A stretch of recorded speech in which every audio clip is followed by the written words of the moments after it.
बदीन के हो? बदीन बदीन सिंध में? सिंध है। कब आए हो यहाँ? इधर तो तकरीबन 5-6 महीना हो गया।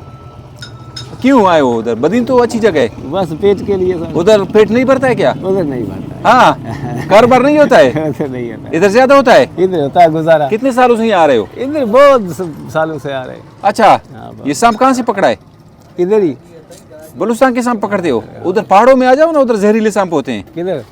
बलूचिस्तान, अंदरूनी बलूचिस्तान, जो पहाड़ी इलाके, खुजदार है, कलात है, मस्तुंग है, उधर नहीं, इधर ही सारे सही। उन सांपों से डरते हो क्या? हाँ नहीं यार। ये पानी का सांप पकड़ा है। हाँ, इसको तो हर कोई पकड़ सकता है। हाँ, सांप खुद पकड़ते हो? हाँ सर खुद। अच्छा, आप मुरली भी बजाओगे, सांप भी दिखाओगे? हाँ सर।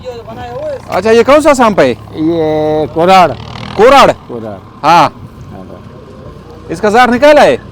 नहीं नहीं, हाँ, दम किया है। दम किया है? हाँ सर। ये सारे जोगी बोलते हैं दम किया है। हाँ, अभी आपको काटेगा या दूसरों को भी नहीं काटेगा? नहीं नहीं, दूसरों को भी नहीं काटेगा इंशाल्लाह। हाँ, हाँ चलो बजाओ मुरली। इसको नचवाओ, आवाज दे दो ना यार। ये मेरी तरफ आ रहा है, इसको भाई हटाओ।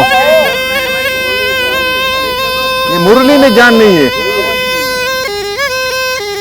अभी देखो भाई, मुरली में जान नहीं है यार।